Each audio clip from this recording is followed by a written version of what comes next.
This morning, I'd like to talk with you about David's two sons. One of those is the greatest of all his sons, Christ.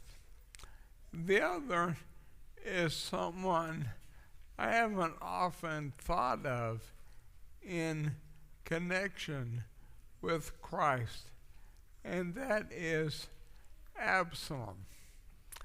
But I have found in that time that we've been doing these extended lessons at the table that sometimes a bracing and stark contrast helps me to appreciate what Christ has done. And other than the fact they are both offspring of David, there is not much that connects Absalom and Christ. They are very different. And it is those differences I want to explore. I'd love for you to turn along with me. We're going to start in 2 Samuel 13. I have to cheat and have it all written out in front of me, but I'd love for you to turn today. We're going to be in 2 Samuel in the Old Testament and a couple of different places in the New. I want to begin, first of all, by recounting a horrible story that is told here in 2 Samuel 13. David had sons and daughters by several different wives. By one wife, he had a brother and sister, Absalom and Tamar. By another wife, a son named Amnon. And not to go into all the gory details, Amnon conceived a plot at the instigation of a horrible friend named Jonadab to pretend to be sick and call for Tamar's help and then force himself upon his half-sister. I want you to notice, if you have it open, in 2 Samuel 13:21, that when David heard of all these things, he was angry. But you will notice he did not do anything to punish Amnon. In a way, David is already so compromised because you know the story in chapter 11. David took a woman he had no right to. David lied in order to make that happen. So what can he do now in light of what Amnon has done? But you will notice in verse 22, Absalom spoke to Amnon neither good nor bad, for Absalom hated Amnon because he had violated his sister Tamar. I guess that is one little thing I have in common with Absalom. If I don't talk to you, then you know if I don't say anything, I'm very angry. Otherwise, I just talk out of my head all the time. But when I'm angry, I'm quiet. And Absalom seethes with anger because of what has happened to his sister. Notice verse 23. says 2 years elapsed. For 2 years, Absalom nursed the hatred and plotted his revenge. And so Absalom invites all of his brothers to a sheep shearing. And it says in verse 28, Absalom commanded his servants, "Mark when Amnon's heart is merry with wine, and when I say to you, strike Amnon, then kill him." And so they did. So in the case of Absalom, we see that Absalom took a life because of sin. And I think in many ways he is very sympathetic.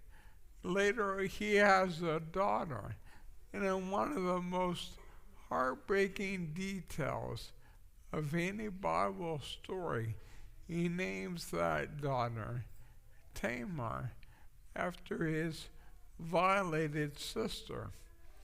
And in this case, there is sin on the part of Amnon, of course, on the part of his alleged friend Jonadab for hatching such an evil plot.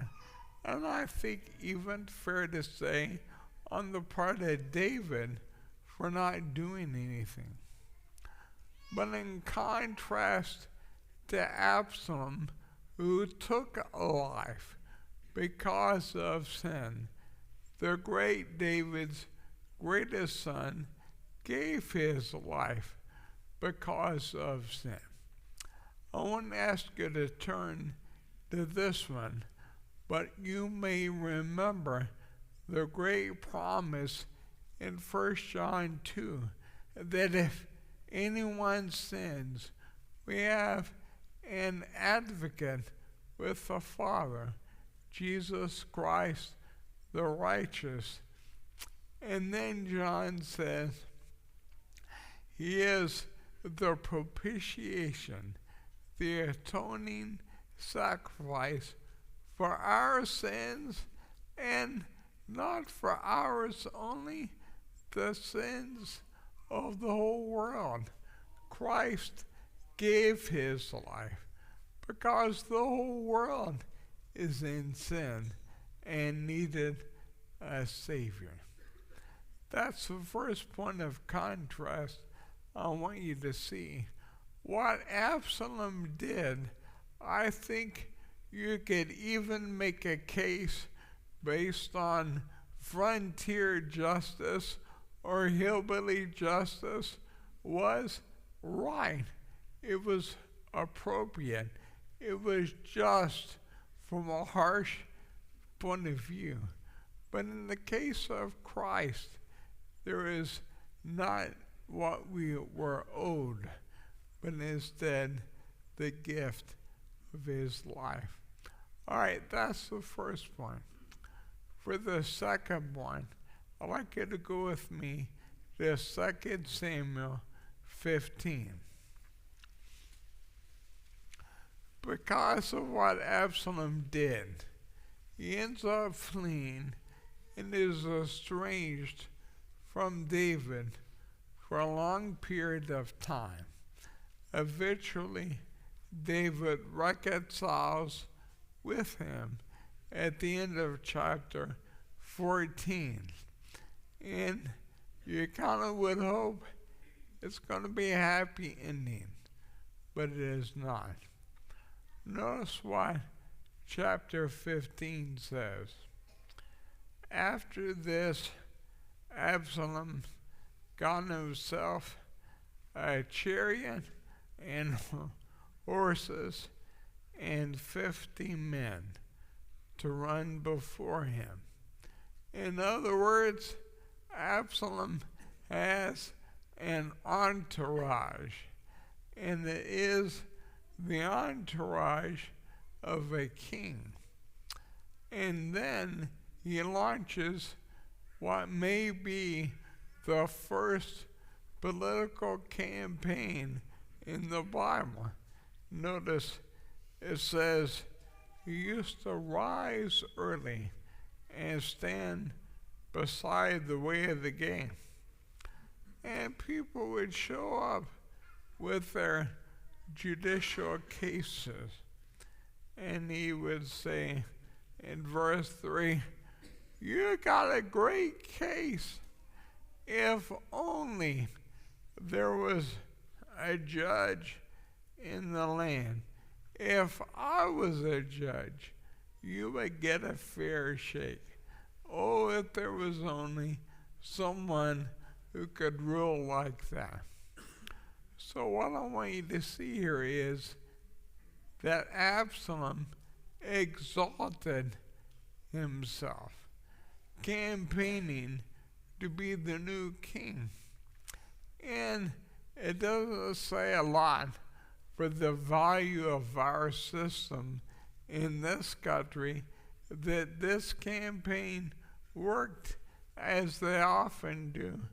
Notice it says at the end of verse 6, "So Absalom stole the hearts of the men of Israel."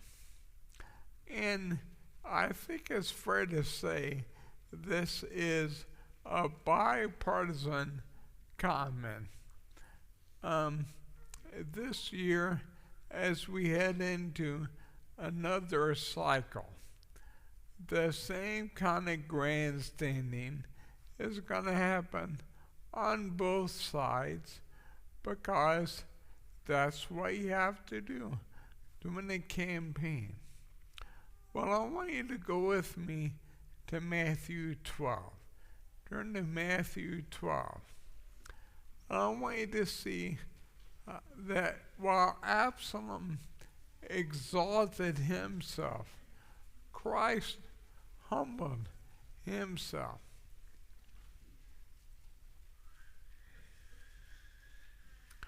In Matthew 12, the Bible says that Jesus withdrew, and many followed him, and he healed them all. But notice verse 16. He ordered them what? Not to make him known. Now I gotta tell you, if I had the power to heal people miraculously, I would already have business cards, TV ads, billboards, but not Christ. He did not exalt himself. And then notice what Matthew says. This was to fulfill what was spoken by the prophet Isaiah. "Behold, my servant whom I've chosen, my beloved, with whom my soul is well pleased. I will put my spirit upon him, and he will proclaim justice to the Gentiles." And then notice verse 19. "He will not quarrel or cry aloud, nor will anyone hear his voice in the streets." And do you all remember the Andy Griffith episode where Barney decides to run against Andy for sheriff? And it's very contentious, but then they have this sweet resolution, and then a truck goes driving by blaring the Barney Fife for sheriff campaign propaganda. That isn't how Christ worked. He did great signs, but you will notice in the Gospels, he would tell people, don't say anything about it. It is the exact contrast of Absalom. And the reason is simple. Absalom was a fake. Christ was the real thing. When you're the real thing, you don't have to politic and campaign. Your works will speak for themselves. But Absalom was a phony. All right, one last thing I want you to think about. Go over to 2 Samuel 18. After Absalom steals the heart of the people away, David is forced to go on the run, not because of Saul, but now his own son. A showdown was inevitable, which will take place here in the forest of Ephraim. But notice in verse 5, David gives the order to his generals, diligently, for my sake, with the young man Absalom. And everybody heard him. But you know how the story goes. Absalom in the dark forest becomes stuck in a tree. And Joab encounters him and brutally slaughters him. And the word gets back to David. And in verse 33, there is this plaintive wail of David.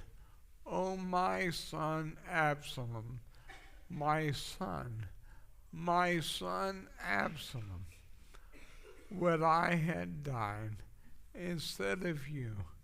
Oh, Absalom, my son, my son." Every parent here can understand the heartbreak of David because you love your kids. No matter what they do, they're still your kids, and your heart goes out to them. And the same was true for David, as now Absalom has been killed against his father's will. But go with me over to Ephesians 1. And notice how Paul emphasizes that Christ was killed according to the Father's will. Ephesians 1 says this in verse 7, "In him, that is Christ, we have redemption through his blood, the forgiveness of our trespasses, according to the riches of his grace, which he lavished upon us in all wisdom and insight, making known to us the mystery of his will, according to his purpose, which he set forth in Christ as a plan for the fullness of time." Notice the three different ways Paul emphasizes this point. It was the mystery of his will, according to his purpose, as a plan. Christ was killed according to the Father's will. The only real point of similarity here, and the reason I chose these paintings, is that both Absalom and Christ died suspended to a tree.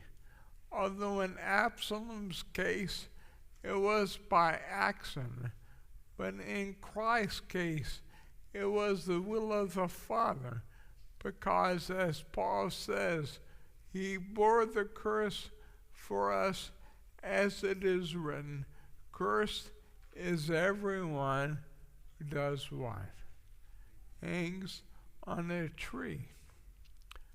But in the case of Christ, the Father did not say, deal gently for my sake with my Son. Instead, the Father said, do your worst. And we did. And in spite of that, Christ was obedient to the Father's will in perfect submission to the end. Into your hands I commit my spirit. And rather than seeking retaliation and revenge, he prayed, Father, forgive them. They do not know what they are doing. And the sad reality is, every one of us here is a lot more like Absalom than like Christ. Because, like Absalom, all of us have tried to subvert the will of the real king by ruling our own lives. And all of us have turned away from the love of our Father. And yet, David's greatest son, the Father's greatest son, came to make things right, to do that through his death and resurrection for all of us. And that is what we share together in the bread and cup today.